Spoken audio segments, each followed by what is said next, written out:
Thank you very much. Good evening, everyone. It's a pleasure to have us all here. I'm happy to have you all here too. So tonight, we're bringing to you a new series, courtesy of the PragmaticPoint study group. So tonight, we'll be having two amiable scholars who will be discussing with us. But first of all, I'd like to tell us a bit about the series for tonight.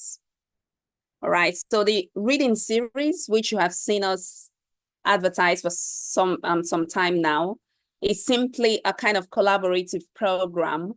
And what we intend to do with it is to help the members of this group to deepen their understanding of pragmatic theories, methodologies, and influential works in the field. And as such, we're bringing two participants tonight who are going to engage in critical discussion of a selected reading. In this case, it's the one on argumentation theory. And we've also been sharing that on the group with everyone. And it's my hope that you've made out the time to read through all of the work that was shared with you. Now, they are going to start off by doing the discussion, and then later on, we're going to have more discussions, and Dr. Abaogye will facilitate that. One of the key things that they're going to be looking out for as respects argumentation theory is to tell us what the arguments and the motivations of the text are. We're also going to be looking at the theoretical principles that govern the key proposals in this theory. We'll also look at the connections it has with other proposals, or if you like, approaches in the discipline. And most important of all, we're going to examine its key strengths and limitations. And as such, I want to believe that we're all ready to really dig into this topic tonight. In addition to this, I'm going to tell you a bit about the scholars. We have two of them. Sasu Brako. Sasu Brako is from the Department of Ghana, Legon, Department of Linguistics in the University of Ghana, Legon. And he is a PhD student and a third-year PhD student, and specializes in discourse analysis and pragmatics. He's going to tell us a bit more. His research interest really revolves around linguistic strategies, political discourse, as well as their pragmatic structures and pragmatic functions in communication across different sociocultural contexts. And then the second facilitator or speaker we have here is Dominic Abaogye, and he's from the Kwame Nkrumah University of Science and Technology, also from Ghana. His own research interests lie in the intersection of multimodal discourse, pragmatics, and health communication, particularly health advertising. I'm actually looking forward to see whether he would tell us a bit about how we could deploy the thing of argumentation in multimodal discourse. So I'm going to hand over now to Dr. Dominic Abaogye to let's enjoy the program. Dr. Abaogye, over to you, please.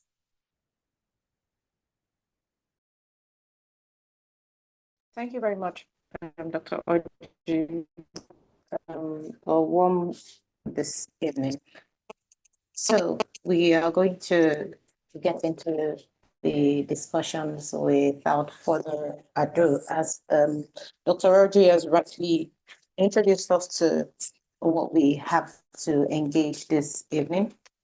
We'll be looking at argumentation theory, and there's a whole lot to learn from this concept. So she has introduced to us the speakers for today, or let me call them the discussants for today, and I'll be handing over to them. But as we listen to the discussions, I'd like us to begin to open up our minds to see how argumentation theory can be related to the different areas where we conduct our research. So from everyday conversations to engaging the practical data that we use in our research. Let's begin to think of how we can engage communication theory in these areas. So with that, I would like to hand us over to the presenters for today, and I'd like to yield the floor to Sasu Brako. You have the floor, please. Thank you.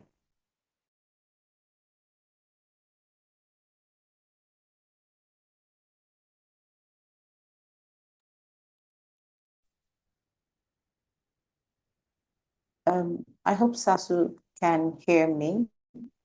If you're here and you can hear me, please, you're up next. I guess Sasu is muted. You might not know. Sasu, you are muted.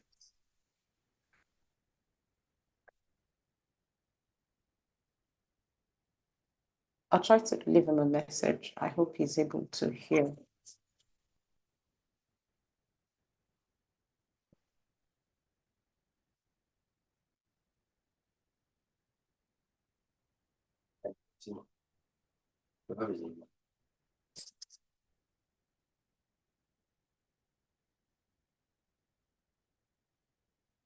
Okay, I'm not sure he's aware that he's muted, so.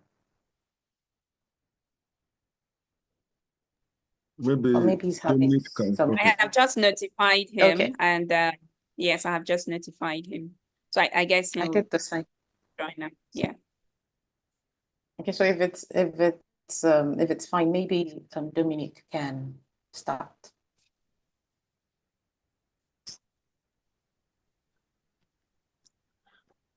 Hello, Prof. Yeah, Dominic? Yeah, I think yes, you can. Please. Prof, per the arrangement we did, we divided it into two sections. So he will start from the beginning. So I don't know if I should cover where he's supposed to start from. Okay, maybe we have to wait until he's able to come up. Hello, everyone. Yeah, hey, yeah. Good evening. Here now.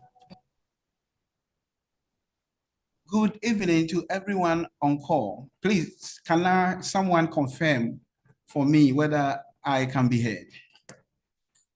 Yeah, good evening. Yes, we can hear you clearly. You are audible. Please, can I be heard? You are audible. You are. Yes, we can hear you, please. All right. Thank you so much. Thank you so much. And sorry for the little delay. We were currently waiting for go ahead from Dr. Abaogye. And so we are very sorry. I think we are almost 10 minutes late, and sorry for that. We want to kick the ball rolling right away. And so I would like to share my screen and then we start.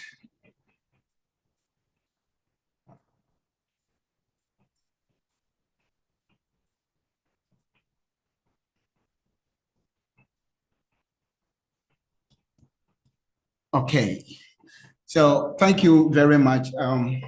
My name is Sasu Brako, and tonight I will be your facilitator together with my brother, my partner, Dominic, who will also take over.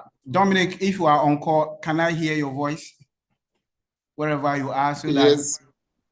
Thanks very much. Yeah. All right. Thank you, Dominic. So before we start, I would like to seize this opportunity to acknowledge thanking the team so much for the opportunity and honor done us to facilitate today's session. We are so grateful. We want to thank all scholars on call. We want to thank Oga so much, Professor Odebomi. We salute and appreciate you, Dr. Abaogye. We are so grateful for taking the lead role in bringing us on board. We are so much grateful tonight. So tonight, what is on our table tonight is argumentation theory. And right from the word go, we will side with the two proponents, Ducrox and Ascomba, who posit that every language use has an aspect of argumentation. So we cannot do away with argumentation in our daily lives. And before we kick the ball rolling, I would like to say that over the years, argumentation has gone through significant changes and transformation. And there has been several proponents with their views about argumentation and how we, the scholars in the making, can also juxtapose and then make a firm decision in our researches. So tonight is going to be very interactive, and I strongly believe that we will cross this Rubicon more refined, more understanding in the field of argumentation theory. So tonight, what we are going to discuss is argumentation theory coined by Van Emeren and Grootendost. And this paper, upon research, published way back 1995. So it's of years, and a lot of things have gone into it that tonight we will have a very good position to walk ourselves through to understand the approaches, the various schools of thoughts of argumentation. So we have our outline below that will guide us. And then I am presenting with my brother, Dominic. So I am doing, by the time, 20 minutes per start, where my brother, Dominic, will also take over. And so we will be looking at introduction aspect. We will be looking at arguments and motivations of the text. We will also be looking at theoretical principles governing its proposals. We will also be looking at its connections with other proposals and their key strengths and limitations of the proposals or their approaches. So I will be looking at, or I will be taking the introductory aspect, the topic of arguments and motivations of the text, the theoretical principles governing its proposals, and my brother Dominic will also walk us through its connections with other proposals and also key strengths and limitations. Sorry, thank you. And then finally, we draw the conclusion. So we move on per the outline. So first of all, we'll be looking at the way the authors perceive argumentation and what we can also deduce or learn from this. So per the definition of Emeren et al., we can learn that argumentation is a verbal activity aimed at obtaining a reasonable judge's agreement with a standpoint by presenting him or her with a set of propositions to support its argument. So here we can deduce or learn that argumentation is the use of language. We can also learn that argumentation is not about emotional appeal. Here we can learn that, yes, argumentation involves persuasion, how we can convince with our claims, that is our standpoint. And then we're presenting a lot of convincing evidence, that is proposition, to the judges, where the judges can also make his own fair judgment on it. So this has been a definition by Van Emeren, and let's look at how Van Emeren also traced the stand of some school of thought, the theories of some school of thought, and how he has also provided some way out that we, the researchers, can also make a firm decision to understand how argumentation can be used in various orientations. So here we move on to how other logicians or philosophers also perceive argumentation. We have O'Keefe. O'Keefe is one of the logicians or philosophers who also belong to the school of the former school of thought of argumentation.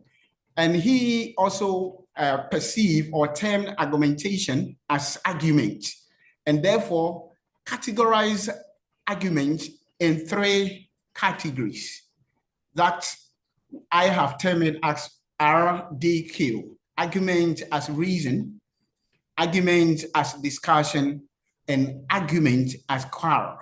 So this is how he perceived, O'Keefe also perceived, what we called argumentation or argument. That is his point of view that Emrin and Grutendorf presented for us to analyze their views and then make a firm stand in terms of argumentation. So we move on to other theoretical issues governing it. So here we also learned that Emrin and Grutendorf assert that identifying argument as reason solely with logical inference creates theoretical problems. It obscures the differences between pragmatic and then logical levels of analysis. So here he was making references to the school of thought of the former, where they ignore the pragmatic or theoretical inferences in making judgments when it comes to argumentation or in the field of argumentation. So we move on to also learn that there are also other aspects of argumentation. And we also have pragmatic aspects. And under pragmatic aspect, we have school of thought. And now their name have been mentioned, and I'll mention them again, that they are the people of Emrin and that of Grutendorf et al., who are people who back the idea of pragmatic aspect as pragma dialectics theories that they propose. So here, let's look at what they stand for. They are saying that argumentation involves a pragmatic appeal to reasonableness, whether this appeal is made clear or not clear. So here they were looking at the fact that when we are making argument, we should not ignore the pragmatic aspect, the contextual aspect of it in making argumentation. We need to take care of all those things. And then we also have another aspect called the normative aspect. And the normative people also have their belief or standpoint, and they believe that argumentation has inherently normative dimension. It involves examining what constitutes reasonable argument. So here, they are the people who believe in argumentation as making a criteria or reflections or standpoint or standards in making argumentation real or passing judgment or making argumentation. That is their first stand, that they believe in a set of what constitutes reasonable argument with a set of criteria and then what criteria and standard in making arguments. So they are the people of normative aspect of or theories. Now we move on to other theoretical positions in argumentation. And here we are saying that the argumentation has been viewed in different levels, in different approaches with different theories. So here we have extreme normativistic positions, and they focus on strict criteria for evaluating argument without considering varying prospects. And we cannot ignore Barrow and Segal in this regard. So they believe that in argumentation, there is much strict laid down rules that must be followed. And then we also have other school of thought whose positions are called descriptivist or descriptivistic position. They defend relativism. As a result, they recognize that different contexts can lead to different interpretations of what's considered as reasonable. So here, these relativists also believe, or they believe in what we call descriptive aspects in making firm judgment. Now, we also have a middle ground. So the middle grounds, we can term them as the theorists who adopt middle position, incorporating both normative and descriptive aspects into their research. And then notable theorists or school of thought is Emrin and Grothendorst. They are the people who believe in both making argument basing on the normative aspects and as well as descriptive aspects. So we move on to the next level. So we also have some influential theories and their work. We have Tillman and then Perelman. They also aim at providing alternatives to formal logic for analyzing everyday argumentation. And then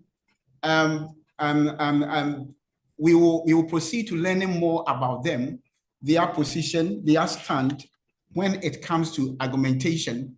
They provide alternative aspects in analyzing everyday argumentation.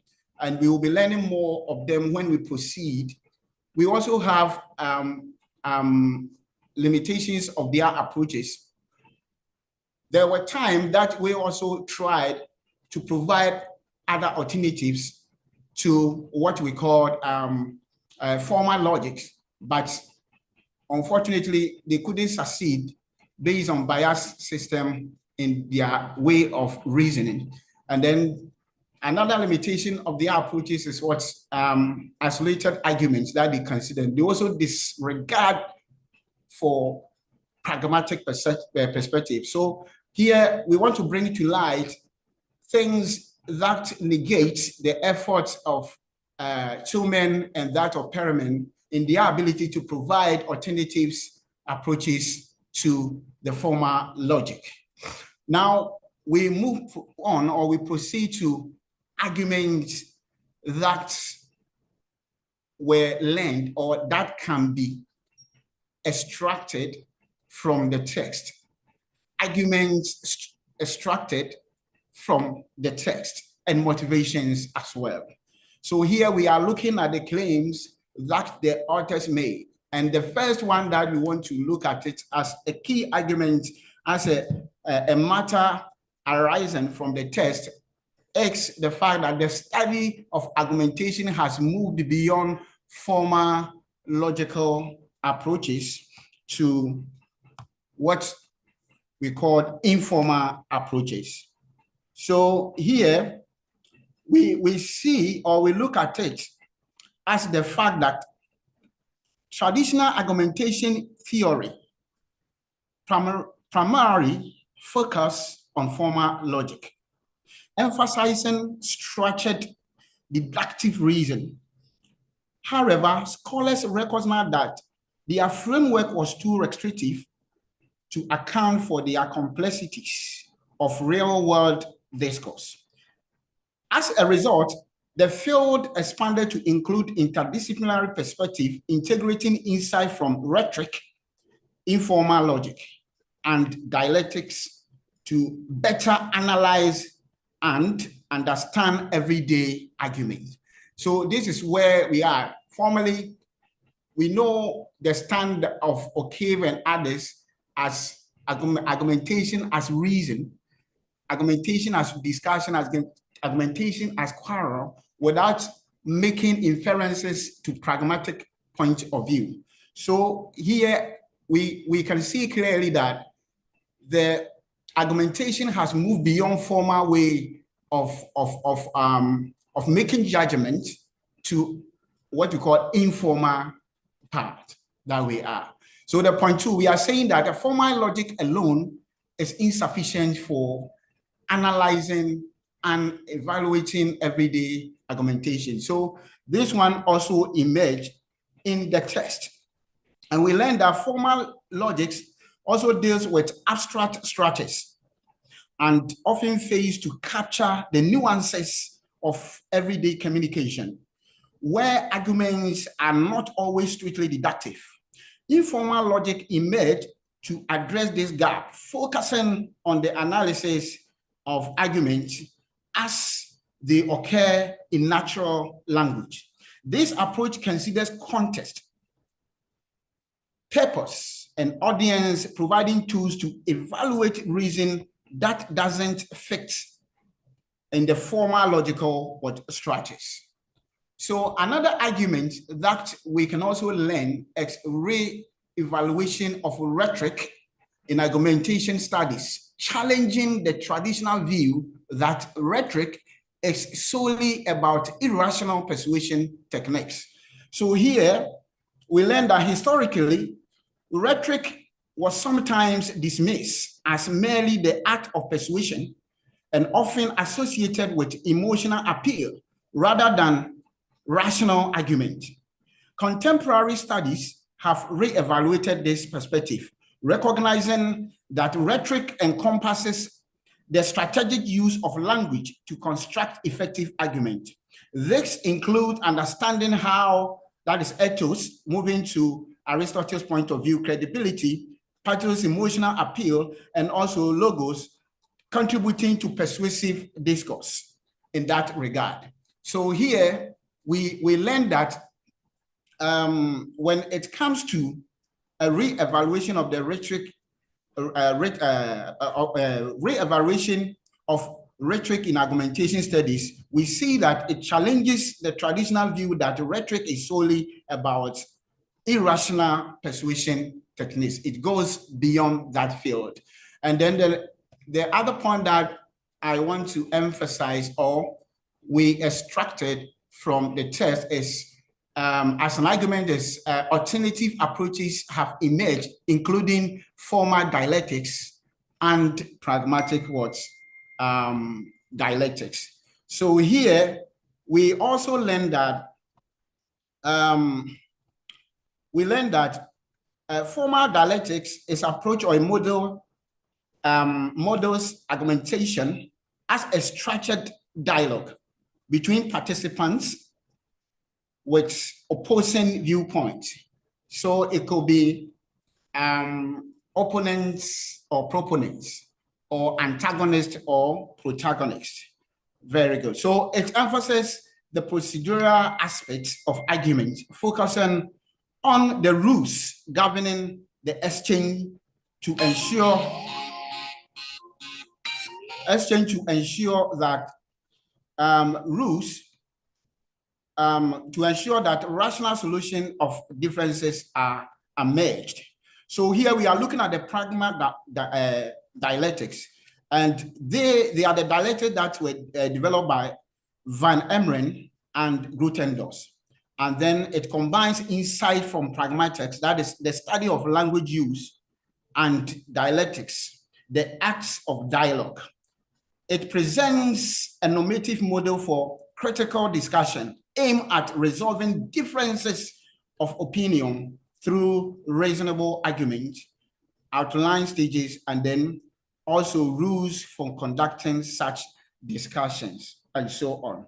So here, when we talk about a dialectics, we are talking about applying real-life discussions in studying language, focusing on resolving disagreements, and then fairly, and then with a reasonableness. Yes, so here is one of the opportunities that matters that also came out in terms of the argument. Now we look at the last argument, which is the role of pragma dialectics, a theoretical framework approach that emphasizes the importance of context and also dialogue in argumentation. So here is what we were able to extract in our discussion as matters arise. We will be looking at the motivation as well. And when I'm done, my brother Dominic will also take over. So we are saying that when we look at another motivation, there's a dissatisfaction of what we call limitations of formal logic in addressing pragmatic and contextual aspects of argumentation. So here has been explained that when we talk about the formal logic, there were strict rules, or the approach were more of standard in evaluation. And we will say that when this happened, it gave room for Emeren and that of Grotendorf to also research behind and propose theories that would take care in terms of taking care of context analysis in terms of in argumentation. So here we can learn that when we talk about one of the motivation is about dissatisfaction of the limitation of formal logic, and that gave way for more researches to be done.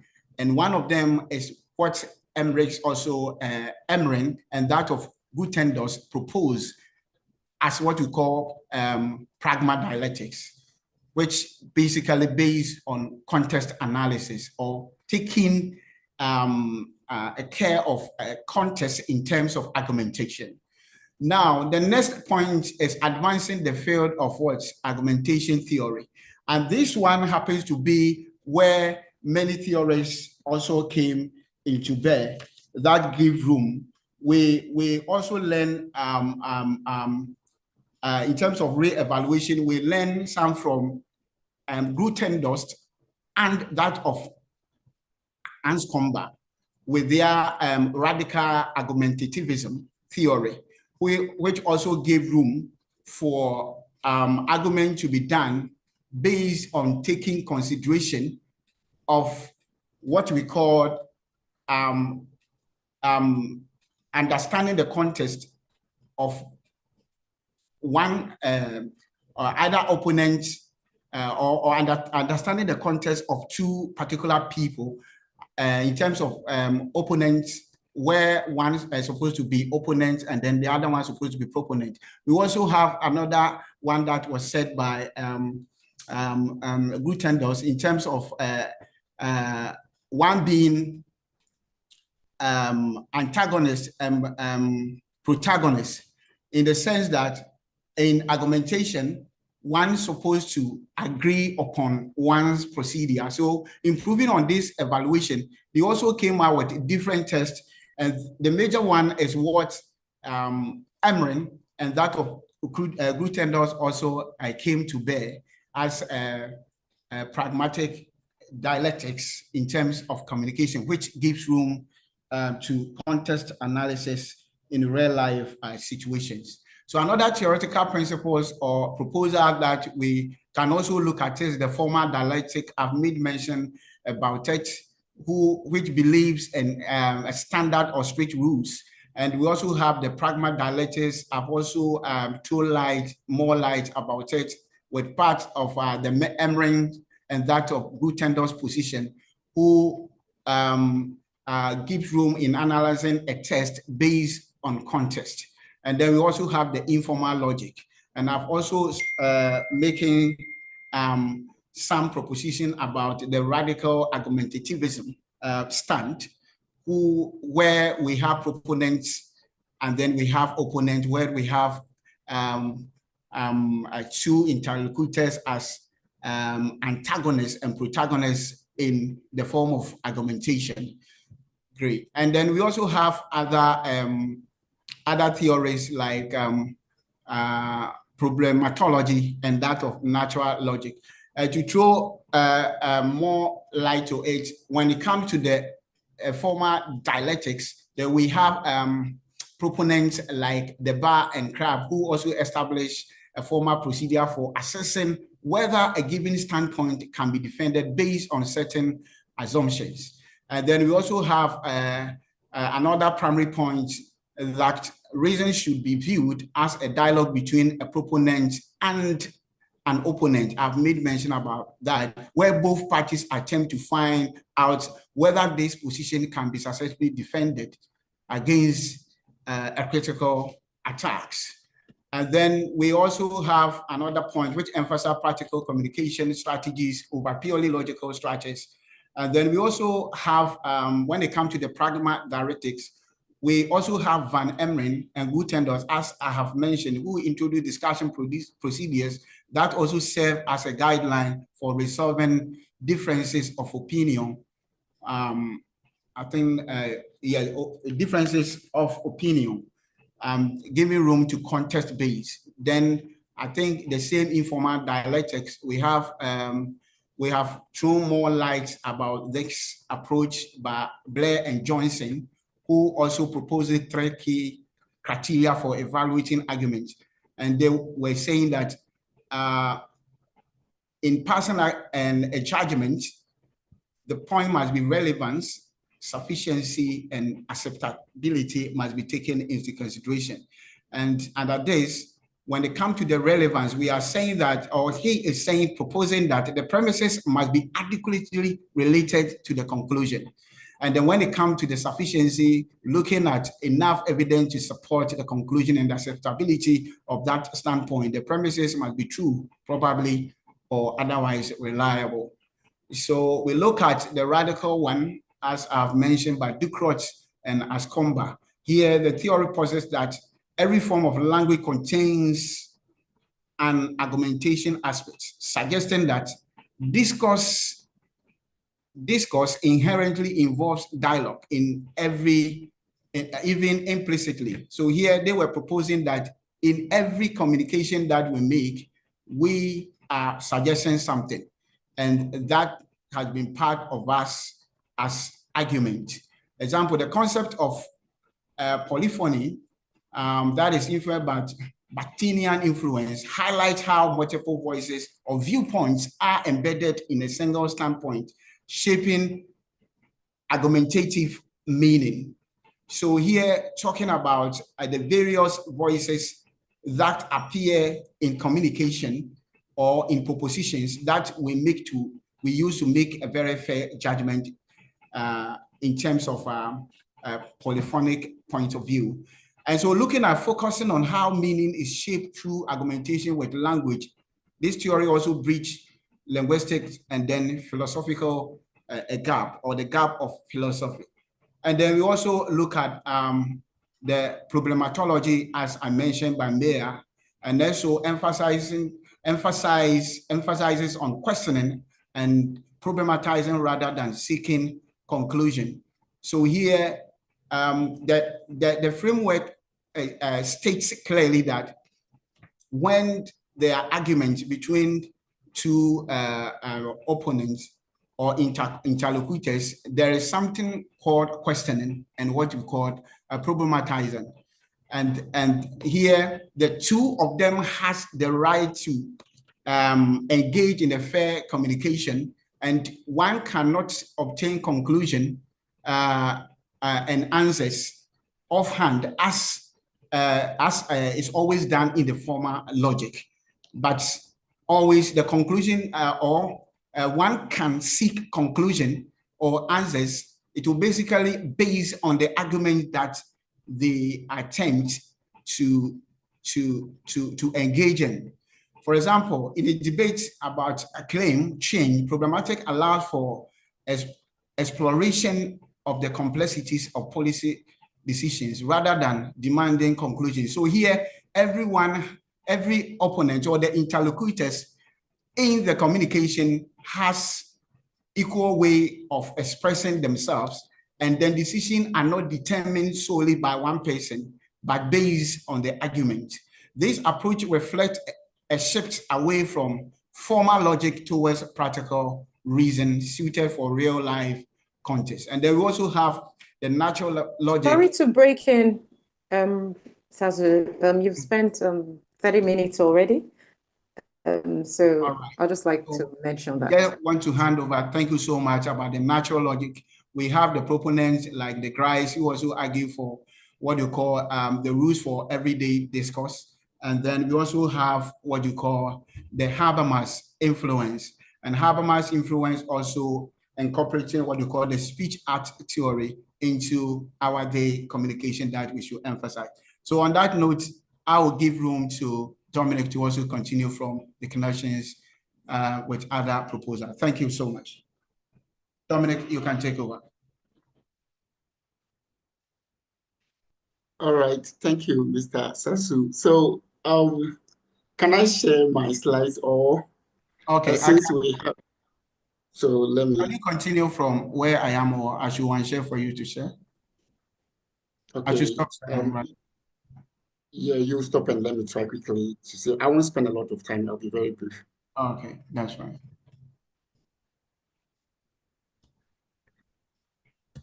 Am I still there, or I'm gone? I think you're out.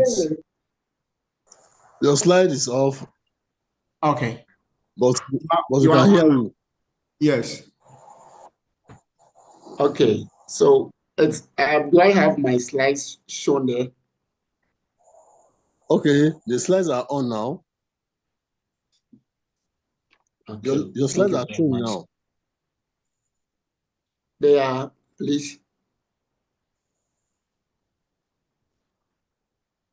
Is it okay, Prof? Yes, it's fine. It's It's bold clear enough, now. please. We can. Okay. We can. It's fine. Please go ahead. So, All right.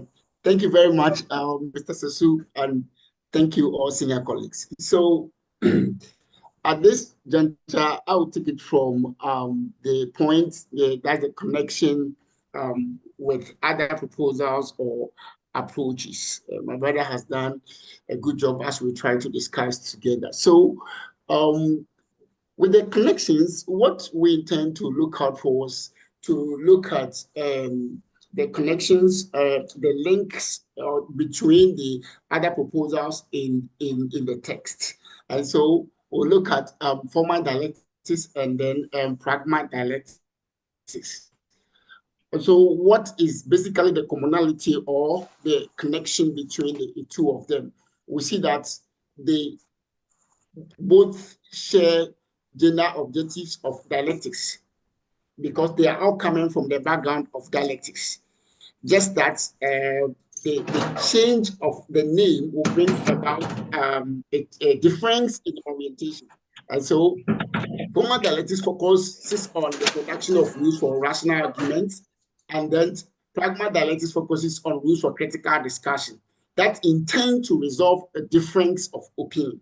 And so though they are coming from the same background, but sharing the same objective, but have different orientation. Now, when we pick the pragma dialectics, my brother has talked about that under the theoretical principles, but since Dr. Oji has been kind to me and she asked how this can be used in multimodal perspective, I'll try to fuse in this. So for instance, we have a video advertisement or television advertisement, and then we have somebody or maybe one party holding a product, let me say a bottle of water, and then the person saying that this water is very tasteful. And then the another person will say, I doubt. And so the person who said this water is very tasteful will have to put forward an argument to prove why he says it's tasteful. And then further arguments will go on. If he's able to convince the other guy to accept that indeed the water is, tasteful, he has been able to, defend his position. So in that context, multimodally, we will have the voice of the protagonist who is trying to prove that the water is tasteful, and that of the other person or other party who could be the antagonist. And so we can analyze it multimodally, which in my view probably could be considered as pragma multimodal discourse, but our senior colleagues will help us understand better.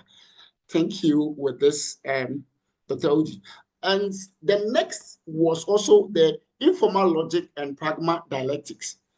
You also want to see if there is any kind of linkage between them and realize that they share common goals in developing evaluation for analysis to analyze argumentation, but they also differ in scope.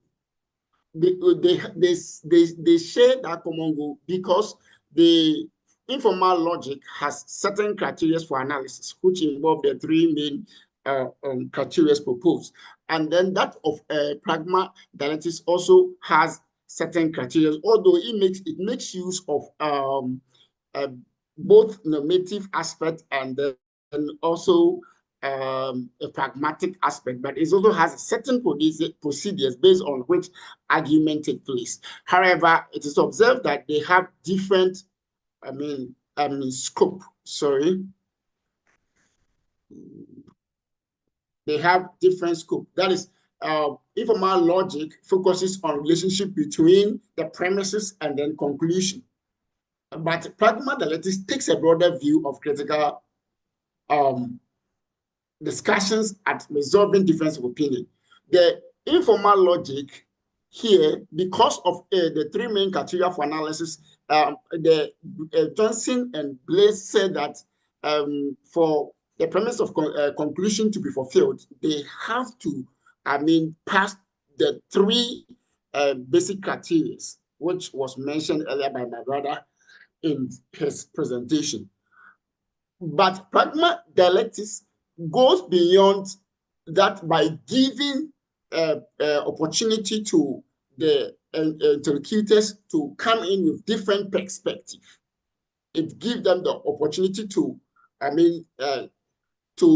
to come out with different ideas. It doesn't really restrict them to a certain criteria without allowing the different perspective. So they have, they differ in scope. And then we also look at pragmatology and natural logic. As my senior colleague has talked about already, pragmatology basically is much interested in looking at the question embedded in the answer, and it doesn't really show interest in giving, definitive answer, a conclusive answer. So it looks as question within answers also. So both theories said this, from their introduction, from the point of the proponents, they were against the formal logic. And so these both theories share a dissatisfaction with formal logic. And also they focus on contextual problem solving. And then they emphasize everyday argumentative practice. That is what they share also in common. And then now we move to the key strengths and limitation of the proposals, and then the approaches. So we have formal dialectics. What are the main strengths of formal dialectics and what are the limitations? We see that the formal dialectics provide a structured, rule-based method for defining a standpoint. So formal dialectics makes use of what we call concession, and the concession has certain elements or the parameters within which it functions. Again, it also highlights the logical structure of argumentation through dialogue. It gives room for dialogue, unlike the informal logic. Then what then is the limitation? The issue here is that with the concession, the proponent who makes a statement or argument in favor of a viewpoint or a standpoint, it is required that the other person or the other party who might be considered as the opponent, if interested, should accept the argument or for the standpoint before the argument can go on. And that is when it becomes his concession. And we say that Emerson and Gottenstein argue that this really doesn't happen easily in a real life situation, where in argumentation you supposed to propose something, or you put forward an argument and expect me to accept and be responsible for it. So it makes it artificial in real life situation, although it is possible, but it makes it artificial. Then with the limitation, we also focus on the fact that it focuses narrowly on logical validity, and it neglects pragmatic perspective. It doesn't really allow, a pragmatic perspective. And since it falls on certain categories, it more or less like following the path of formal logic. And then we move to the next point, pragma dialectics. And what is also its strength? We say that the comprehensive rule, it has comprehensive rules for resolving difference of opinion. So in the presentation, as my senior colleague said earlier, you have a protagonist and then antagonist. And then the protagonist makes an argument for a standpoint, and then the other party has the right to react. So by reacting forth and front of the argument, it will get to the point if the protagonist may be able to convince the other person so that he's able to defend his position, or may accept the critical reaction from the antagonist. And so it helps to resolve difference of opinion by using a comprehensive rules. And then it also covers all stages of discourse, including pragmatic aspect. It doesn't focus on a particular aspect. It doesn't really focus on using maybe a didactic reasoning, but it also allows for pragmatic aspects. What might be its limitation? It's kind of fact that the rules may be overly prescriptive and hard to apply in a practical situation, because though we are able to apply it in a practical situation, that's why we use maybe. In a normal situation, it really becomes difficult that when discussants or people involved in argument, one will easily accept that you have been able to convince me. Sometimes, yes, it is a fact that the one party has been able to convince the other, but still people try to kind of insist that they have not been convinced. So it seems that it may be overly prescriptive. And then formal logic, what is its strength? Then we say that it also evaluates everyday argumentation using the three mentioned criteria, like the relevance, sufficiency, and then and so forth. And it also complements pragmatic with focus of informal context. That is, both of them allow informal context. And then the limitation, the criteria for evaluation are not well defined. They only mention three criteria. It doesn't show that in that form of argumentation or in analyzing argumentation, this should be the first thing, this should be the second, or this. So though it offers three main criteria, but it doesn't show that. So it's kind of show that the evaluation criteria is not well defined. And then with radical argumentation, the authors or the proponents actually introduce polyphony to review implicit dialogues in the discussion. And so, since the radical argumentativism argues that all forms of language are argumentative, how is that proven? Then they use polyphony to review implicit dialogue. So in the text, we came across a concept or an example that says that the war is not white. And what is that? It is here, it is implied that there is a dialogue and one person believes that the war is white. So how do you then make that meaning out of the first sentence that says that the war is not white? That means we have to analyze that sentence to identify two main points of view or two main standpoints. So what are they? That is one, the war being white, and then also not true or correct. So through the negation aspect of the polyphony, we are able to identify these conclusions. Then what is the limitation?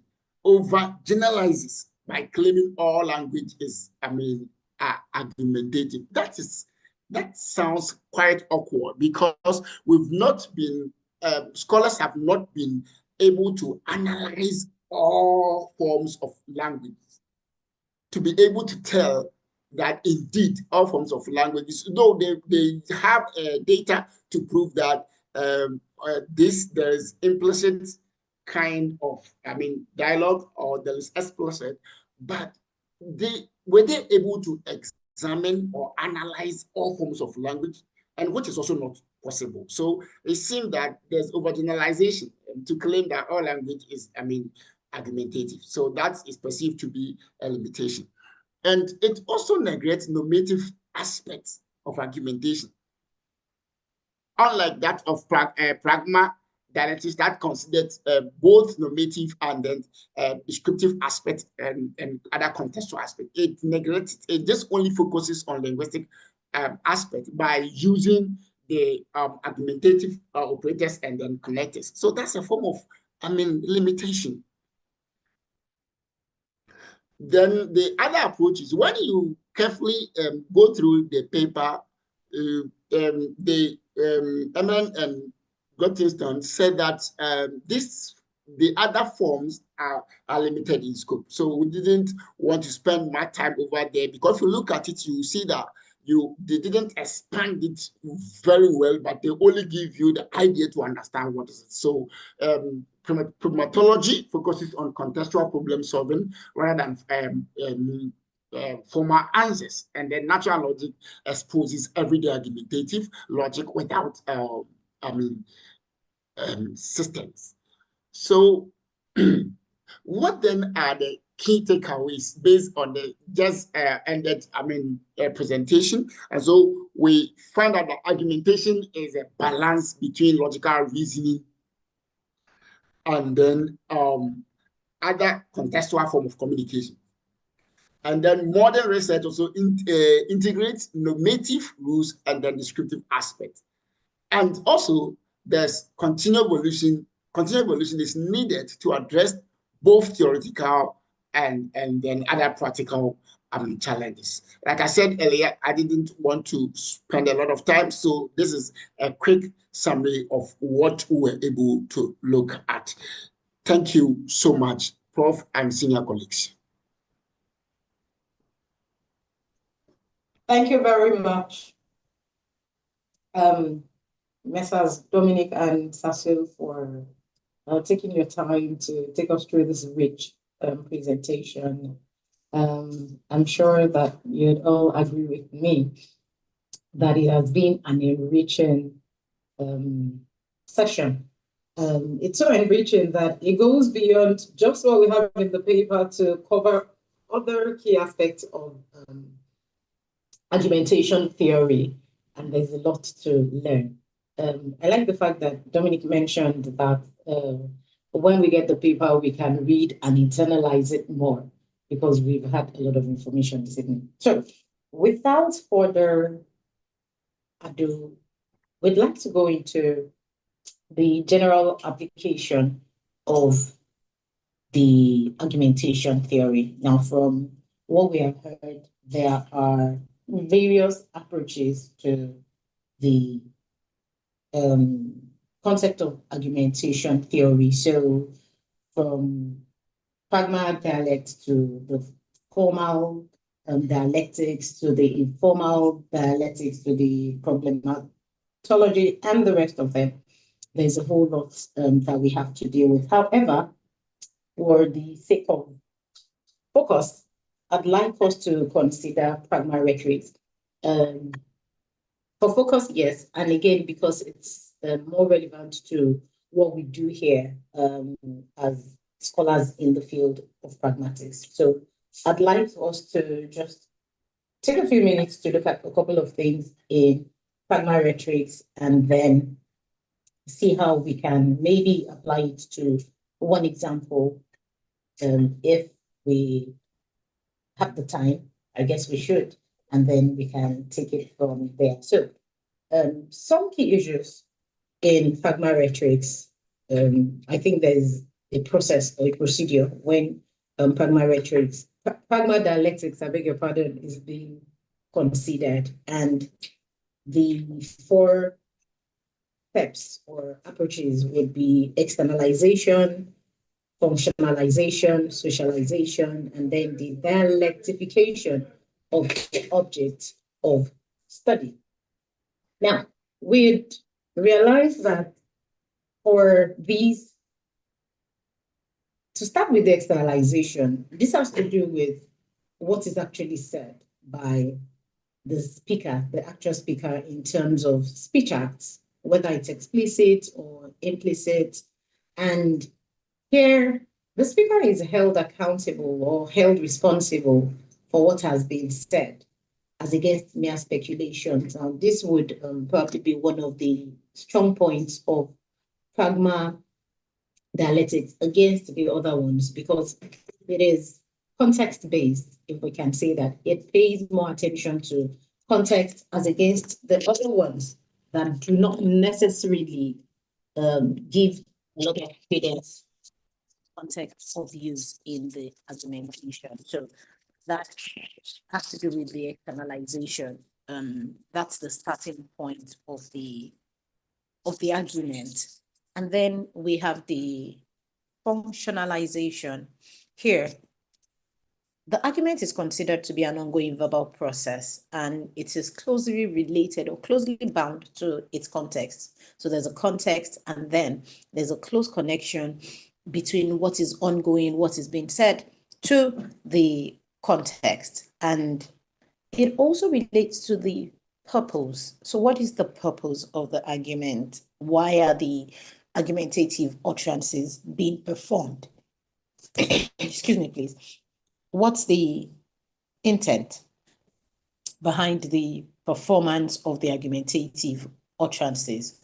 So whether it's speech acts we're considering or communicative acts or pragmatic acts, what are they intended to do? So what's the illocutionary intent in the performance of the act? And then socialization is the next one. And what this does is that it focuses on the interactional nature of the argument. So he mentioned a protagonist and an antagonist. The protagonist is the person who puts forward a position, and then the antagonist gets to either refute it or raise a counter opinion in the argument. And here, argumentation is seen as an outcome of surrounding social context. Again, there is a reliance on the context of the utterance. Now, it's at this point that the interactants or interlocutors take on the roles. Who's the protagonist, who's the antagonist? And what this helps to do is that it helps to be able to determine or specify the real meaning of the speech acts that are used in the course of the interaction. The fourth one is the dialectification. And what this does is that it accesses the argumentative language in terms of some pre-established norms of a critical discussion whose aim is to resolve a disparity of opinion. And he gave the example of the wall is white. So when the protagonist, for instance, says the wall is white, and then the antagonist says, no, this wall is cream. And then there's a back and forth about how that the wall is white and not cream, how that you can say that something that is cream is actually off-white. So invariably, it might be categorized as white and things like that.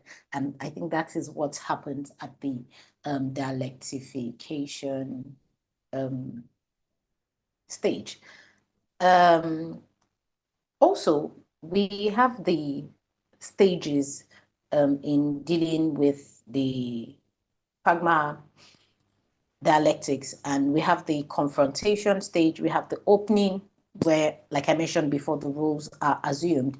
We have the argumentation stage, and at this argumentation stage, this is where this is considered to be the core of the critical discussions, and this is where we find the real arguments coming on back and forth. Finally, there is a discussion where there's a conclusion where the arguments are finished, and then there is the engagement of what has gone on, who is considered to have made their points better, who's considered to be a winner, etc., etc. Now, if we look at a real life situation, if we consider the legal discourse, legal in terms of political discourse, and I mean maybe the House of Assembly or one of those houses. We shared a particular data recently on the PragmaticPoint platform, and it was actually in Ghana. After that, the president gave his valedictory speech. I don't know if that's what it's called, but it was his final address to the House. And then he had made some claims. He had expressed certain things that he thought he had done and had actually done well. At that point, he was putting forth, if we want to say, an argument. So there was an externalization, and there was something that could be said that had been said by the president as he addressed the House. However, at some point, someone else got off, and that was the Deputy Minority Leader of Parliament of the Republic of Ghana, to put forth a counter argument that this is all you have said. And then at some point, he was wondering if it was the same Ghana they were in that the president had spoken about. And then he put forth a counter argument. I'm sure that if the president had been given the opportunity, he would have gotten up to say, no, you have said this is not right, this is right, and things like that. And there would have been the back and forth. But why I use this example is because I think it's a good example of what we have in pragma dialectics, where there is actually a context that can be related to their actual speech acts that can be identified, and we can say that there is a communicative intent beyond just arguing. There is an intended end result. So not just that I won the argument or I lost the argument, but certain things need to be achieved to in the pragmatic act parlance. We would say that what the minority leader, the deputy minority leader, tried to do was to not just refute the president's claim, but to actually position him as a leader who had not done as expected by the Ghanaian people, and who had, in essence, failed to keep up with the promises he made to the people of Ghana. So that's just an example of how we can apply argumentation going through the pragma dialectics route. I'd like to throw the floor open now for us to ask questions, give our thoughts on the paper, our opinions, and if we have countering arguments to what has been said, now is the time to do that. So if you have questions, if you have ideas, please just signify by a raise of the hand, and then we'll call you and yield the floor to you. Thank you very much. Waiting for the hands, please. Thank you.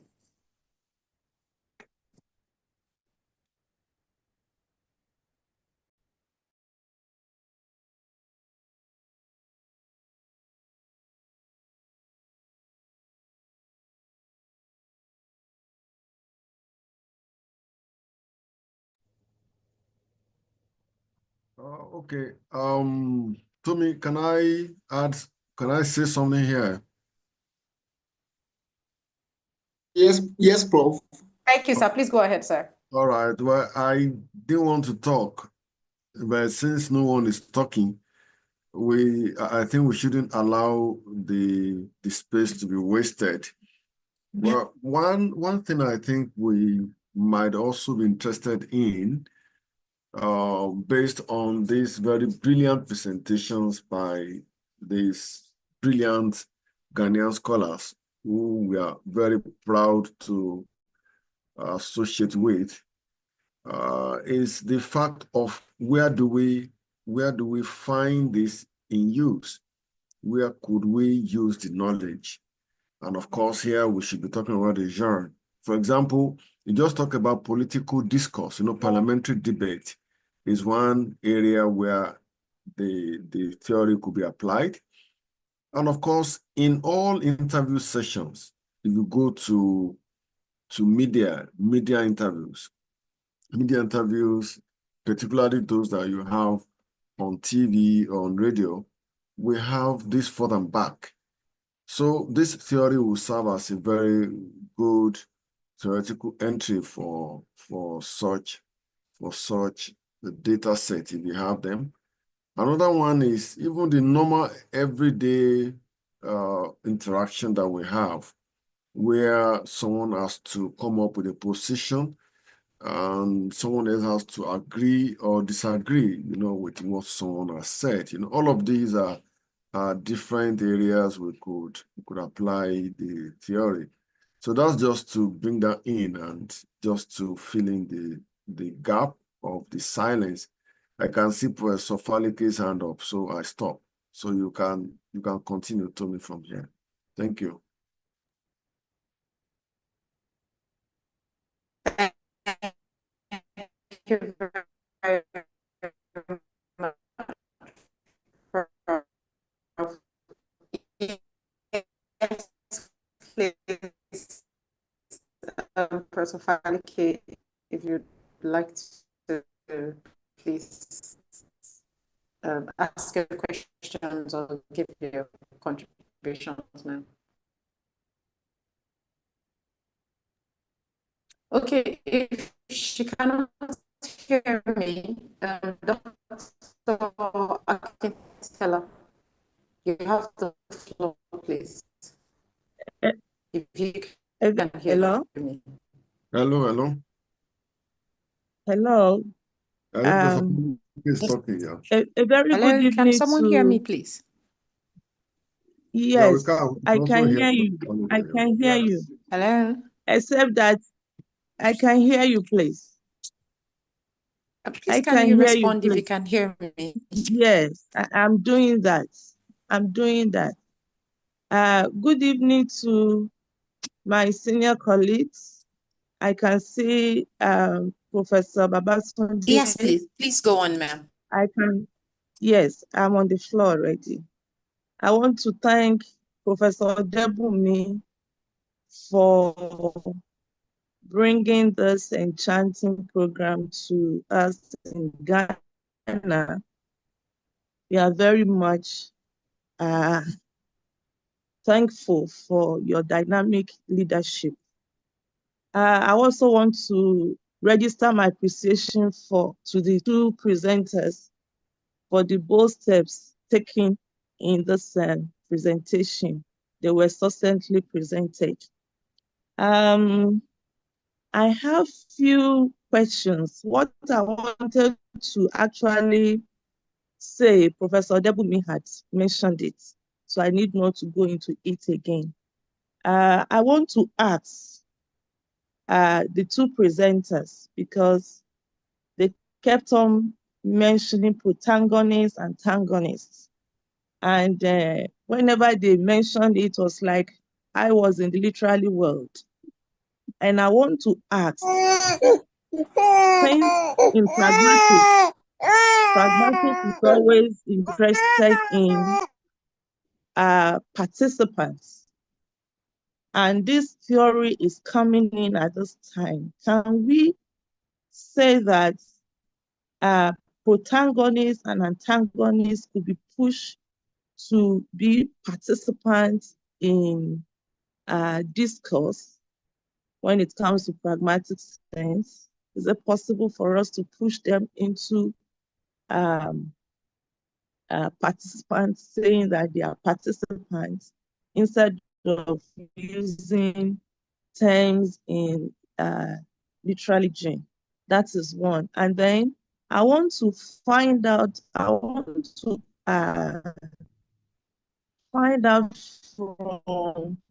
the first presenter, because he mentioned that common logic alone is insufficient for analyzing and evaluating everyday argumentation. Yes, can we still hear Dr. Falike? I can't hear her anymore. No, she's no longer audible. Well, I can hear her. I can hear her. Oh. But she's fainting. Okay. So have them answer the first question we were able to hear well, or we go to the next one, sir? Sorry. Could you mention some of the everyday language that could be used as data to analyze? Thank you very much, Dr. Falike, and then senior colleagues. My network is very bad. If you look at protagonists and then antagonists, per my view, they can be considered as participants because they are the interlocutors involved in the arguments. Just that the writers of the theory, the proponents of the theory, used the term to distinguish between the two parties or the participants involved in the discourse. That is how, in my view, I see it. Thank you very much.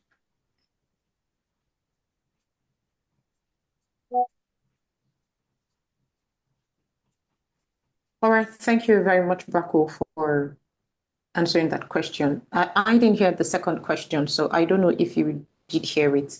If you did, can you please answer it so that we can call on Dr. Akintela to ask his questions or make his contributions? Yeah, thank you very much. I think the second question was not conspicuously stated. So if we can maybe get her again to reframe the question for us to, deliberate. All right, then, thank you. Let me come in here, please. I think the second question Can you hear me now? Probably maybe because of my network. I think I have network now.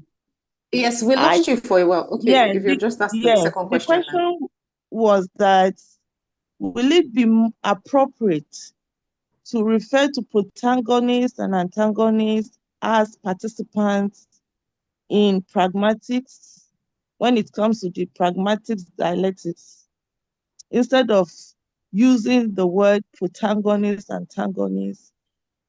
It looks more to me as if we are in the literary world. Can we say they are the same thing as participants in pragmatic sense? All right, thank you, Ma. Mr. Brako answered that question already, but maybe you didn't get it because of the network. So he'll just go and he'll have another go at it and answer again, and then we'll move to Dr. Akintela. Okay, all right. Brako, please. Brako, yes, it's can okay. you It's okay.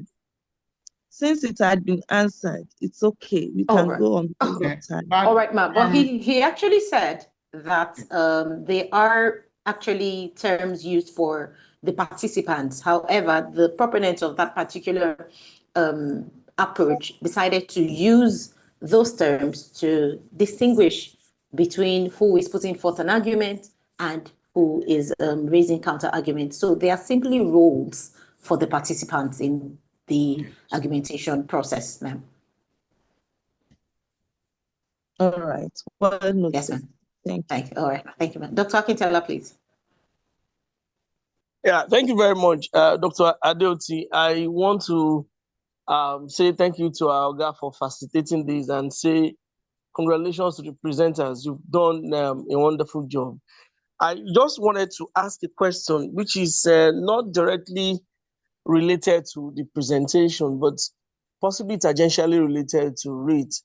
It's that I wanted to ask for the place of, I remember in 2012, Norman Fairclough and Isabella Fairclough jointly published a book titled a method, I think political discourse analysis, a method for advanced students. And in searching for theories for my project, I had the opportunity of going through that text entirely. And I found out something on argumentation theory too. And it actually advanced a practical argumentation schema and claims that it's more useful in doing political discourse, especially legislative discourse, which is thoroughly deliberative in nature. So I wanted to ask, in the scheme of things, because this is like a survey of approaches in argumentation theory, where does the idea of Fairclough and Fairclough 2012 actually sit? Is it also part of what we consider when we talk about core argumentation theory, or would that be a problem if I adopt that and I still claim I'm using an argumentation theory? I don't know if perhaps if the presenters have come across such a thing before. Just wanted to know its place in this survey in the first place. So that's why I said it's just a minor one. Thank you. Thank you, Dr. Teller. I don't know if Brako and Dominic have a response to this? If they don't, we'll ask Oga to please weigh in on this for us. Thank you. Oh, Okay. well, Right, okay. so I think Prof. Odibomi can throw more light to this question for us. Thank you.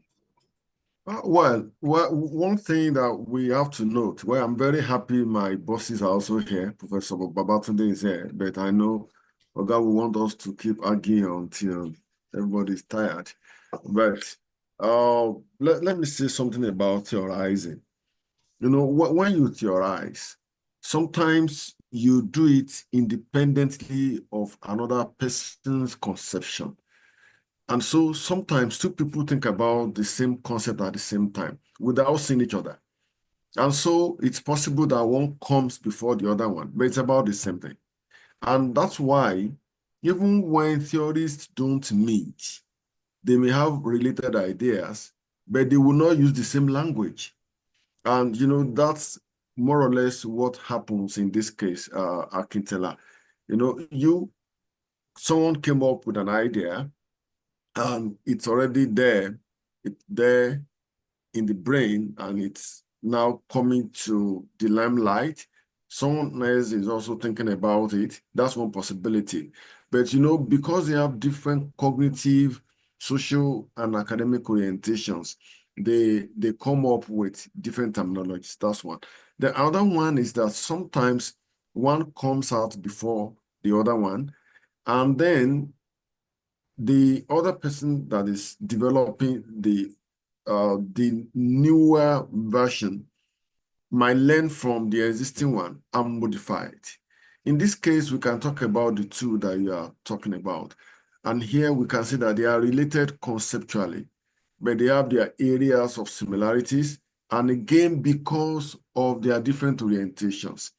Folklore is always coming from the angle of critical discourse, whereas when you're talking about argumentation theories in the real sense of it, you're talking about traditions from Aristotle, the classics, through to the modern time. And then the semantics is always there, the pragmatics will be there, and that's why you're always talking about the interface between the logic and then the functionality. So while they are all related in certain ways, they have their different divergencies, and then also all of this will depend on their professional or disciplinary orientation. So for now, that's all I can say. Maybe before the end of the meeting, Oga would also be able to add something to what I just said, but that's one reality that we have to look at. So thank you very much. So we move on. Thank you very much, sir. Dr. Ajiboye, you have the floor, please. Mine is just a very minute comment.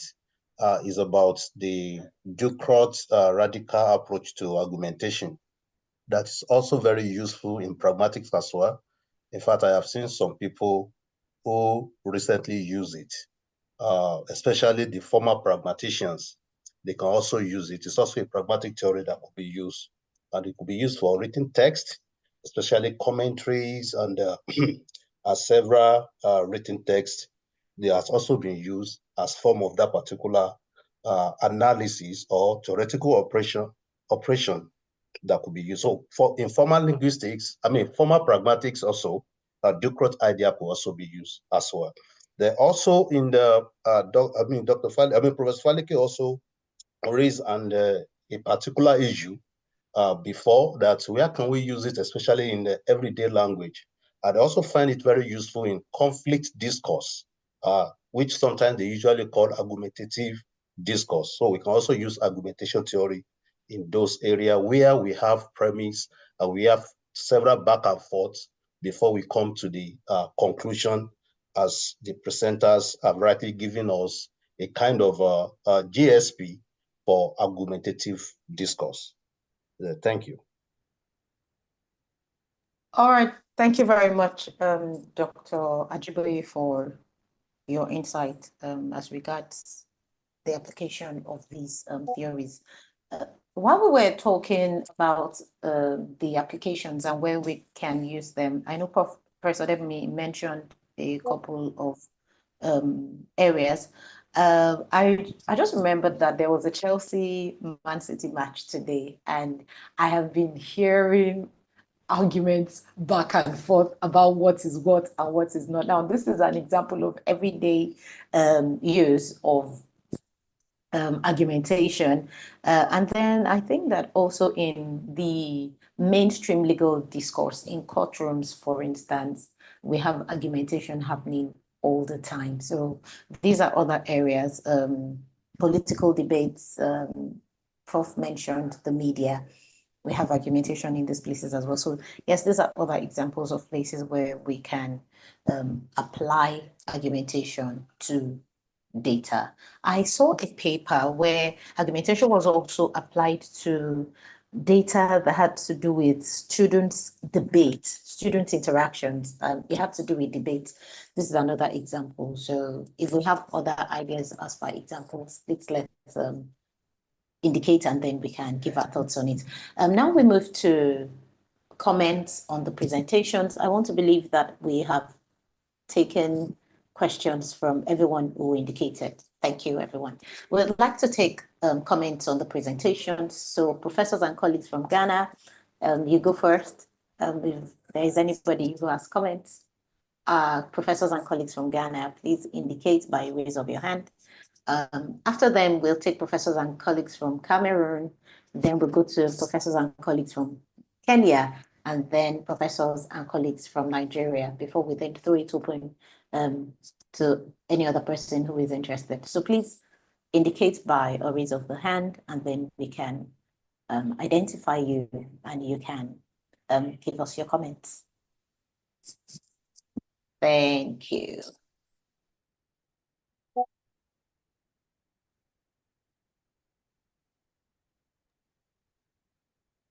Okay, I really can't see anybody's hands up.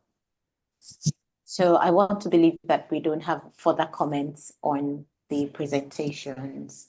If that's the case, I'd like to, at this point, hand over to our team lead, Professor Akin Adebumi, for closing remarks. Thank you, sir. Okay, thank you very much, Tommy, for that brilliant anchorage. Ruth, for that big role that you play, not only at this event, but also every time regarding the publicity of the programs of the group. Then Simeon, for being a very competent coordinator, and you have an assistant in Tumere Dubamo. Big bosses like Professor Shalaba Batunde are equally appreciated. And everyone, the key speakers, you have done very well. Well, I'm not surprised. I was in Ghana for 2 years, and I know what those universities really are. I know their worth, and so I'm not disappointed. Professor Faleke joined right from the beginning. I think she even came in before me. I came in before her. Who knows? But she was there when the program started. Everyone, it's been a very good meeting that we had today. Well, the paper looks not very simple. Looks not very simple, but it's very impressive that the speakers simplified. The speakers simplified the content. They really made us like that topic. They made us like that theory that is not popular enough around here. You know, in Nigeria, for example, when it comes to discourse and pragmatics, we go more for the functional than for the formal. But now argumentation theory has added something more to our stock, where we could now have a balance of the two of them in argumentation theory. Of course, we are aware of this, but you know, the way the presenters made them really made the theory more attractive. And just as I said, we had this theory all the while from from the BCs. And that's why the origins of pragmatics and discourse analysis have always been traced to the BCs. Before, of course, then we had we had grammar, then we have rhetoric. Rhetoric has metamorphosed into argumentational theory in current scholarship, and it's very wonderful. It's wonderful that we have a very good discussion of this theory today. And one thing that is important is that we are also able to see clearly where the theory could be applied. And so it will be expected that within the next few days or within the next few months, papers written by members of this group and beyond would apply this theory to settings such as the ones we have mentioned, legislative discourse, even sometimes, funnily, market discourse. You go to the market and you find yourself doing forth and back with someone who must sell something to you. You know you need it, and someone is refusing to sell it at the price you want.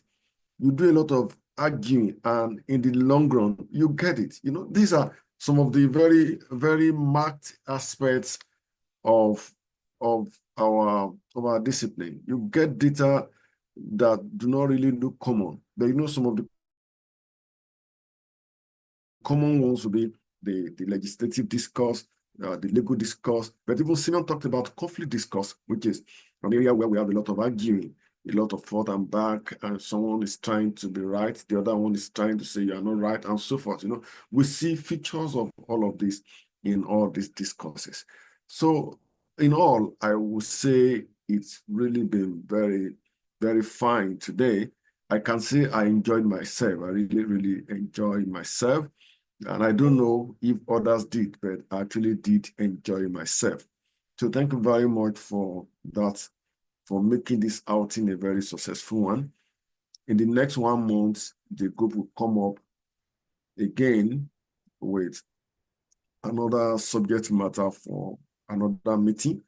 Then we would all come together to again enjoy the meal that will be before us. We have colleagues from Ghana, from Cameroon, from Kenya, from the US, and other countries. So we appreciate everyone, our coordinators, everyone, you are appreciated.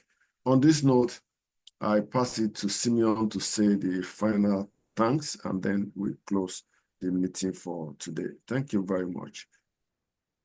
Sorry, Prof. Before Dr. Ajiboye talks, you had mentioned that Oga Professor Debmi might, Professor Babatunde might want to say something.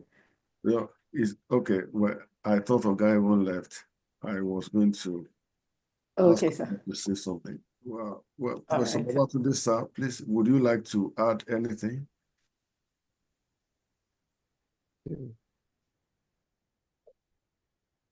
All right. Good evening. Can you hear me? We can hear you, sir. Yes, we can, sir. Auntie told me, okay, we will see after the service.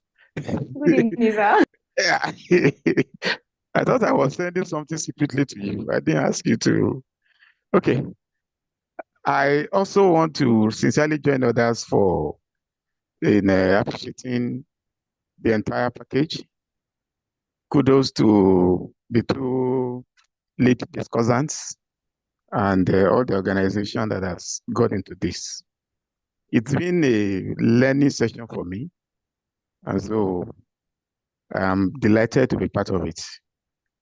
Well, a few issues I will have raised, but let me just raise one as we go. When you were talking about what kind of data sets to be used, as they were presenting, I was thinking about some of the discourses I've had to work on, especially religious and political discourses.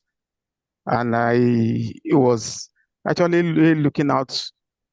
I have a situation thinking about what of instances where we don't have overt antagonists in some discourses. In religious discourse, for instance, the speaker certainly is presenting an argument. If he's a preacher, depending on the context, there may not be anybody who is openly antagonizing or raising issues against what he has said. But there is a consciousness of somebody somewhere outside who may be doubting. So can we also look beyond overt talk exchanges and look at some of these speeches that are not really having overt antagonists, but there is an underlying antagonist at the mind of the presenters that is making them to present pragmatic arguments. I don't know. I'm just thinking aloud.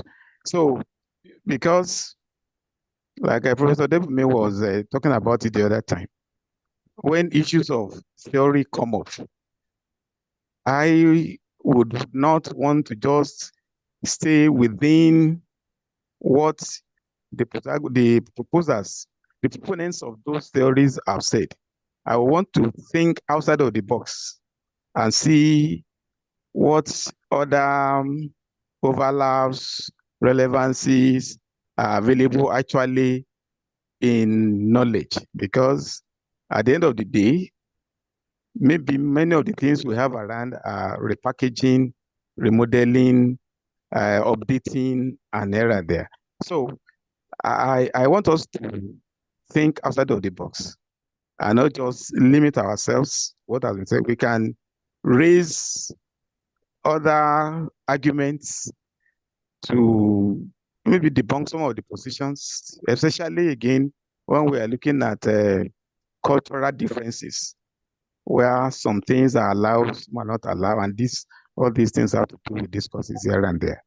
At the end of the day, so that I don't just keep on rigmaroling, the discussion has made me to start thinking, and I hope very soon I might be able to think of how to apply this theory to some of the things I'm interested in doing.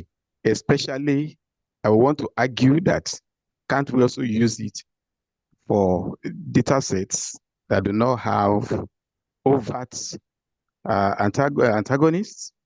That's actually my thinking. Thank you very much once again for giving me this opportunity to talk. Ekaleo.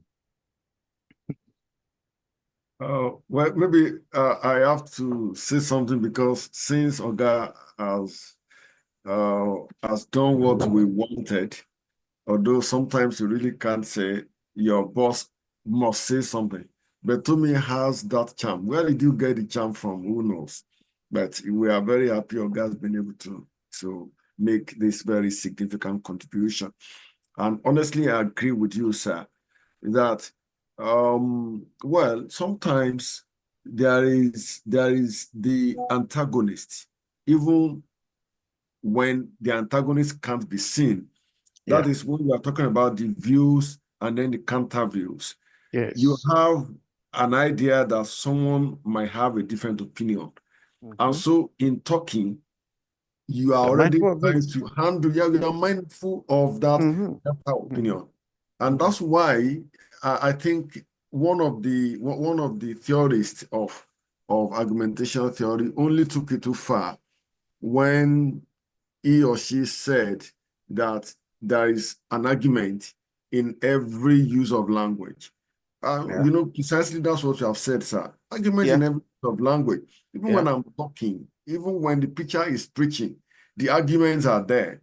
And you can always see the opposite of it, of the argument that the preacher is presenting. So thank you very much for this very wonderful experience-based contribution.